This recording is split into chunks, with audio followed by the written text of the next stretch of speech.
అందరికీ కూడా నా హృదయపూర్వక ధన్యవాదాలు తెలియజేస్తూ ముందుగా జ్యోతి ప్రజ్వల్ని గవర్నమెంట్ షుగర్ సీజా जोहर बाबू जगजीवन राम जोहर जोहर बाबू जगजीवन राम जोहर जोहर बाबू जगजीवन राम जोहर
तला चाहिए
వేదిక సమితి రావాల్సిందిగా పండిట్ సుబ్బన్న గారిని ఆహ్వానిస్తున్నాం.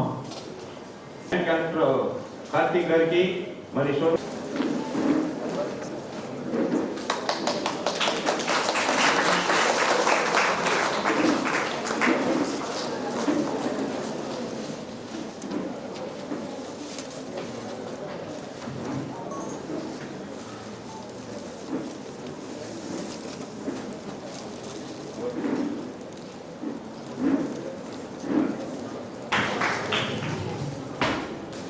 ఒక రెండు మాటలు మాత్రం మీ అందరికీ తెలియజేస్తాను అనుకున్నాను.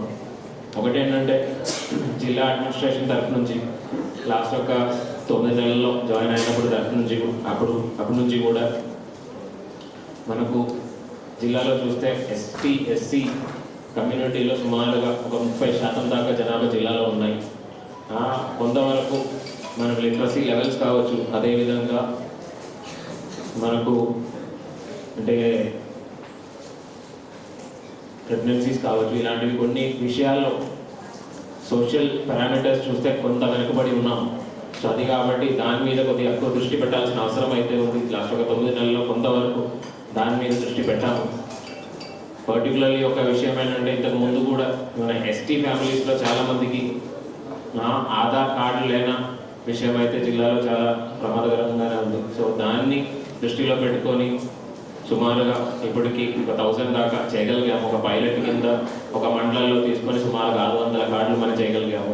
నెక్స్ట్ ఒక 6 నెలల్లో ఖచ్చితంగా మిగిలిన వాళ్ళు కూడా సుమారుగా 10,000 మంది దాకా నా దగ్గర ఎస్టీ గిజులకి ఆధార్ కార్డు లేని పరిస్థితి ఉంది అని మనం లెక్క ఉంది. ఆ ఒక 10,000 మందిని నెక్స్ట్ ఒక 6 నెలల్లో ఖచ్చితంగా మనం ఈ కార్డు ఇచ్చినట్టు ప్రయత్నం చేసుకున్నాం. అంటే లాస్ట్ ఒక 9 నెలల్లో చాలా ప్రయత్నం చేస్తాను కానీ మనం సక్సెస్ అవ్వలేకపోయాము. ఎందుకంటే జిల్లా వ్యాప్తంగా మనం టార్గెట్ పెట్టి ముందుకు నడిపినా కానీ మనది చేయలేకపోయాను. మొన్న ఒక 2 నెలల క్రితమే ఒక పైలట్ చేసుకొని ఒకటి కొద్దిగా సక్సెస్ఫుల్గా అనిపించింది. సో అది కాబట్టి అది మొత్తం జిల్లా వ్యాప్తంగా మనం ఎక్స్పాండ్ చేసుకుంటామని నా రిక్వెస్ట్ ఏంటంటే, ఇక్కడ ఎన్జిఓస్ చాలా మంది ఉన్నారు, అదేవిధంగా దళిత నాయకులు ఉన్నారు, శ్రీ నాయకులు ఉన్నారు, అదేవిధంగా పిల్లలు ఉన్నారు. అందరూ కూడా ఈ యొక్క ఇనిషియేటివ్లో పాల్గొవాలని కోరుతున్నాను. ఎందుకంటే ఇది చాలా వరకు ఒక ఆధార్ కార్డు ఈ 10,000 మంది దాకా వచ్చినట్లయితే వాళ్ళకి అన్ని సదుపాయాలు కల్పించడానికి అవకాశం ఉంది. సో ఇలాంటివి యాక్టివిటీస్, ఇదే విధంగా మనకు పర్టికులర్లీ చైల్డ్ ప్రెగ్నెన్సీస్, ఇది చాలా వరకు జిల్లాలో మేజర్గా కొన్ని ఏరియాలో కాన్సన్ట్రేట్ అయి ఉన్నాయి. దీనిలో కూడా ఈ యొక్క యాక్టివిటీలో కూడా దీన్ని తగ్గించుకోవడానికి ఇక్కడ ఉన్న ఆర్గనైజేషన్స్ అందరూ కూడా సపోర్ట్ ఇవ్వాలి అని కోరుకున్నాను. ఇది ఒక విషయం. రెండోది, ఇక్కడికి వచ్చిన పిల్లలందరూ కూడా, ఎందుకంటే ఇప్పుడు జగజీవన్ రామ్ గారిది లైఫ్ చూసినా, అదేవిధంగా అంబేద్కర్ గారి లైఫ్ చూసుకున్నా మనకు ఒకటి తెలుస్తాయి ఏంటంటే, వాళ్ళు చాలా ఇన్ఈక్వాలిటీని అపోజ్ చేసుకొని దాని మీద అజిటేట్ చేసుకొని పైకి వచ్చాం. ఎందుకంటే మనకు అన్నీ మంచిగా ఉండకపోవచ్చు లైఫ్లో కొన్ని ఇబ్బందులు వస్తాయి. ఆ ఇబ్బందుల్ని దాటి ముందుకు వెళ్ళి దాన్ని ఏ విధంగా మనము ఓవర్కమ్ చేయాలని అది ఖచ్చితంగా మన మైండ్లో పెట్టుకోవాలి. ఎందుకంటే అన్నీ హ్యాపీగా ఉంటే నేను చదివి పైకి రావడం అంటే అలాంటివి ఎవరికి దొరకదు.